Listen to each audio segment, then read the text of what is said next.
Hello everyone, நான் உங்கள் பாலா. இந்த வீடியோவில் நாம் என்ன தெரிஞ்சுக்க போகிறோன்னா, ரெம்டெசிவிர் மருந்து. இந்த ரெம்டெசிவிர் இன்ஜெக்ஷனை யாரெல்லாம் எடுத்துக்கலாம், யாரெல்லாம் எடுத்துக்கக்கூடாது, இந்த ரெம்டெசிவிர் மருந்தை எதற்கெல்லாம் பயன்படுத்துகிறாங்க, இதனுடைய பெனிஃபிட்ஸ் என்னென்ன, பயன்கள் என்னென்ன, பக்க விளைவுகள், சைடு எஃபெக்ட்ஸ் என்னென்ன, இந்த மருந்தை எந்த அளவுக்கு எடுத்துக்கணும், யாரெல்லாம் எடுத்துக்கணும், எப்போ எடுத்துக்கணும் என்பதை பற்றி தான் இந்த மருந்தினுடைய முழு விவரத்தை தான் இந்த வீடியோவில் நம்ம முழுமையாக தெரிஞ்சுக்க போகிறோம். வாங்க வீடியோக்குள்ளே போகலாம். அதுக்கு முன்னாடி இது வரைக்கும் நம்ம சேனலை நீங்கள் சப்ஸ்கிரைப் பண்ணலன்னா இப்போ சப்ஸ்கிரைப் பண்ணிவிடுங்க. அப்படியே பக்கத்தில் இருக்கிற பெல் ஐக்கானையும் கிளிக் பண்ணிவிடுங்க. அப்போ தான் என்னுடைய அடுத்தடுத்த வீடியோக்கள் உங்களுக்கு நோட்டிஃபிகேஷனாக வந்து சேரும். ஃபஸ்ட்டு இந்த ரெம்டெசிவிர் மருந்தை ஏன் கண்டுபிடிச்சாங்க என்பதை தெரிஞ்சுக்கலாம். இந்த ரெம்டெசிவிர் மருந்தை நெபோலா வைரஸுக்கு எதிராக செயல்படக்கூடிய ஒரு மருந்தை தான் இதை கண்டுபிடிச்சாங்க. நுரையீரல் தொற்றால் பாதிக்கப்படுறவங்க, இந்த நெபோலா வைரஸ் உடம்புக்குள்ளே போய் பல மடங்கு பெருகும். கொரோனா வைரஸும் அதே மாதிரி தான் உடம்புக்குள்ளே போய் பல மடங்கு பெருகும். இப்படி பல மடங்கு பெருகக்கூடிய இந்த வைரஸை கண்ட்ரோல் பண்ண தான் இந்த ரெம்டெசிவிர் மருந்தை ஃபஸ்ட்டு கண்டுபிடிச்சாங்க. அது மட்டும் இல்லாமல் இந்த வைரஸ் எல்லாம் தன்னைத்தானே உருமாற்றிக் கொள்ளக்கூடியது. இந்த ஆர்என்ஏ சேஞ்சஸ் நம்மளுடைய கிளைமேட்டுக்கு ஏற்ற மாதிரி, நம்மளுடைய பாடி கண்டிஷனுக்கு ஏற்ற மாதிரி இது தன்னை மாற்றிக்கும். ஸோ இது எப்படி மாற்றிக்கிட்டாலும் இந்த ரெம்டெசிவிர் மருந்து நம்ம உடம்புல பெருகக்கூடிய, அது என்ன விதமான வைரஸாக இருந்தாலும் சரி, நம்ம உடம்புக்கு தேவையில்லாத கெட்ட வைரஸ் எல்லாத்தையுமே இது அழித்து அதை கண்ட்ரோல் பண்ணி பெருக விடாமல் பண்ணுறது தான் இதனுடைய முக்கியமான வேலை. ஸோ அதனால தான் கொரோனா பேஷண்ட்டு, நெபோலா பேஷண்ட் எல்லாருக்குமே வைரஸ் உள்ளே போன உடனே இது பல மடங்கு பெருகும். ஸோ அதை பெருகுவதை கண்ட்ரோல் பண்ண தான் இந்த ரெம்டெசிவிர் மருந்தை பயன்படுத்துகிறாங்க. இதை தான் இங்கிலீஷில் ஆன்டி வைரல் மெடிசன், அதாவது வைரஸுக்கு எதிராக செயல்படக்கூடிய மருந்து அப்படின்னு சொல்லுவாங்க. அடுத்து ஒரு பேஷண்ட் கொரோனா வைரஸால் பாதிக்கப்பட்டிருக்காங்க அப்படின்னா அது உடம்புக்குள்ளே நிறைய குட்டிகளை போட்டு, கொரோனா வைரஸ் நிறைய குட்டிகளை போட்டு லட்சக்கணக்கில் கோடி கணக்கில் அதிகரிச்சுக்கிட்டே போகும்.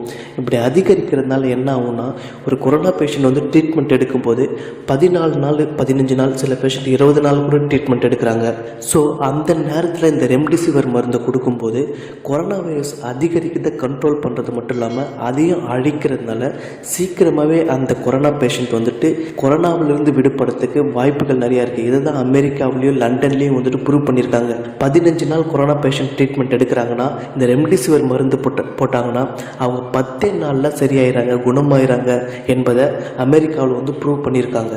அது மட்டும் இல்லாமல் இது ஆன்டி வைரல் மெடிசன், அதாவது வைரஸ்களுக்கு எதிராக செயல்படக்கூடிய ஒரு மருந்தாக இருக்கிறதுனால நோய் எதிர்ப்பு சக்தி குறைவாக இருக்கிறவங்களுக்கு மற்ற வைரஸில் இருந்தும் எந்த விதமான பாதிப்புகளும் ஏற்படுத்தாமல் இந்த ரெம்டெசிவிர் மருந்து பாதுகாக்குது.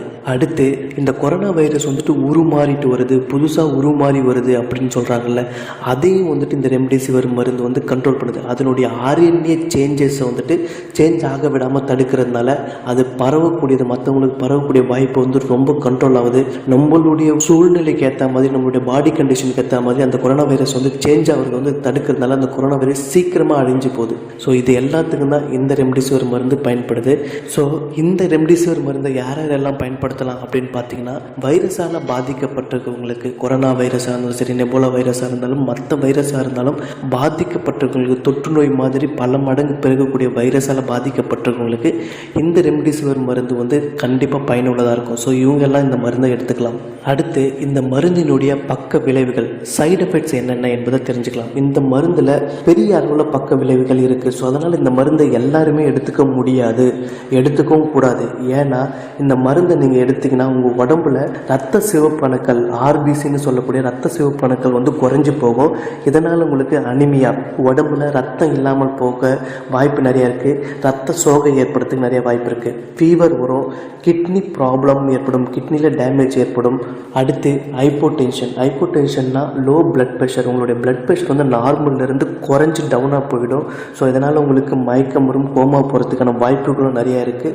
அதே மாதிரி குமட்டல், வாமிட் வர்றது, லிவர் டேமேஜ் ஏற்படும், லிவர் ஃபங்க்ஷனையும் இது கண்ட்ரோல் பண்ணும். ஸோ இதனால் உங்களுக்கு லிவர் ப்ராப்ளமும் வரதுக்கான நிறைய வாய்ப்பு இருக்குது. இந்த மருந்தில் பக்க விளைவுகள் நிறைய இருக்கிறதுனால தான் டாக்டர்ஸ் இது ப்ரிப்பேர்டு பேஷண்ட், சில பேஷண்ட்டுக்கு மட்டும்தான், வைரஸ் கண்ட்ரோலே பண்ண முடியாத இருக்கக்கூடிய பேஷண்ட்டுக்கு மட்டும்தான் இந்த ரெம்டெசிவிரை பயன்படுத்துவாங்க.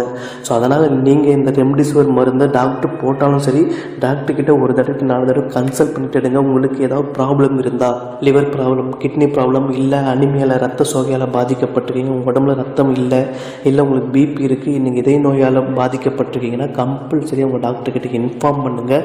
நீங்கள் உங்கள் டாக்டர் சொல்கிறாங்கன்னு இந்த மருந்தை எடுத்துக்காதீங்க. நீங்களும் இந்த மருந்தை தானாக எடுத்துக்கக்கூடாது.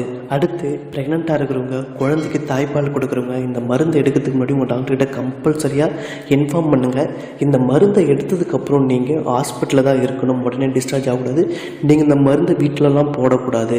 ஏன்னா ஒரு டாக்டரினுடைய கண்ட்ரோலில், அவருடைய பார்வையில் தான் நீங்கள் இருக்கணும். இந்த மருந்து போட்டதுக்கப்புறம் ஏதாவது பக்க விளைவுகள் இருக்கா என்பதை டாக்டர் தான் உங்களுக்கு வந்துட்டு ட்ரீட்மெண்ட் கொடுத்து அதை கண்ட்ரோல் பண்ண முடியும். ஸோ அதனால் நீங்கள் ஹாஸ்பிட்டல்லே இருந்து முறையான ட்ரீட்மெண்ட் எடுத்துக்கிட்டு நீங்கள் முழுமையாக குணம் ஆடினா உங்களுடைய லைஃப் ஸ்டைலையும் நீங்கள் மாற்றிக்க வேண்டியிருக்கும். ஸோ இதெல்லாம் நீங்கள் பண்ணால் மட்டும்தான் இந்த ரெம்டெசிவிர் மருந்தில் இருக்கக்கூடிய பக்க விளைவுகளிலிருந்து உங்களால் ஓரளவுக்கு எஸ்கேப் ஆக முடியும். இல்லைன்னா இதனுடைய பக்க விளைவுகள் வந்து ரொம்ப சிவியராக இருக்கும். அடுத்து இந்த மருந்தினுடைய டோசேஜ் அளவு எந்த அளவுக்கு எடுத்துக்கணும் அப்படின்னு பார்த்தீங்கன்னா அது ஒவ்வொரு பேஷண்ட்டுக்கு ஏற்ற மாதிரி இதனுடைய டோசேஜ் வந்துட்டு மாறும். ஏன்னா அவங்களுடைய நோய் தாக்கத்தினுடைய அளவு, அவங்களுடைய நோய் எதிர்ப்பு சக்தியினுடைய அளவு, உடம்புல வைரஸினுடைய எண்ணிக்கையினுடைய அளவு, டெஸ்ட் எடுக்கும்போது அவங்க உடம்புக்குள்ள அந்த வைரஸ் எந்த அளவுக்கு, எத்தனை பர்சன்டேஜ், 90% இல்லை 100% அளவுக்கு இந்த வைரஸ் வந்து ஸ்ப்ரெட் ஆகிருக்கா, அது எவ்வளோ கண்ட்ரோல் பண்ணும் என்பது டாக்டருக்கு தான் தெரியும். ஸோ அதை பேஸ் பண்ணி டாக்டர் என்ன பண்ணுவாங்க, அவங்களுக்கு டோசேஜ் வந்து ப்ரிப்பேர் பண்ணுவாங்க. ஸோ உங்கள் டாக்டருடைய அட்வைஸ் படி தான் இந்த மெடிசனை வந்துட்டு அங்கே இருக்கிற ஸ்டாஃப் நர்ஸும் வந்துட்டு உங்களுக்கு இன்ஜெக்ஷன் பண்ணுவாங்க. ஸோ இந்த மருந்தை நீங்கள் எடுத்ததுக்கப்புறம் என்ன உங்களுக்கு அட்வான்டேஜ் இருக்குன்னா, உடம்புக்குள்ளே பெருகக்கூடிய வைரஸை வந்து கண்ட்ரோல் பண்ணுறது மட்டும் இல்லாமல், நீங்கள் இந்த கொரோனா வைரஸால் பாதிக்கப்பட்டு 2 வாரம் ட்ரீட்மெண்ட் எடுக்கிறீங்க, இல்லை 3 வாரம் ட்ரீட்மெண்ட் எடுக்கிறீங்க அப்படின்னா அந்த 2 வாரத்தை வந்துட்டு 1 வாரமாக இது வந்து குறைச்சி கொடுக்கும். ஸோ நீங்கள் 2 வாரம் ஹாஸ்பிட்டலில் இருக்கணும்னு அவசியம் கிடையாது. ரெம்டெசிவிர் எடுத்ததுக்கப்புறம் ஒரே வாரத்தில் உங்களுக்கு வைரஸ் கண்ட்ரோல் ஆகி நீங்கள் நார்மல் ஆகிடுவீங்க.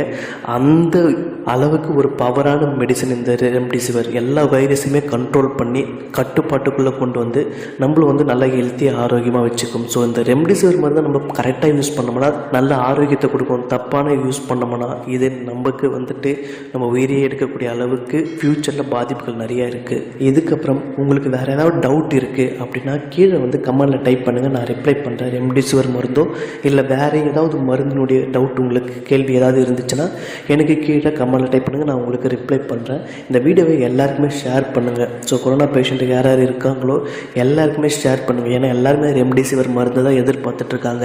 ஆனால் இந்த ரெம்டெசிவிர் மருந்தால் எவ்வளோ பாதிப்பு இருக்குது என்பதை எல்லாருமே தெரிஞ்சுக்கிட்டோம். இது ஏன் யூஸ் பண்ணுறாங்க என்பதும் எல்லாருமே தெரிஞ்சுக்கிட்டோம். ஸோ அதனால் எல்லாருக்குமே இந்த விஷயத்தை ஷேர் பண்ணுங்கள், இந்த வீடியோவை ஷேர் பண்ணுங்கள்.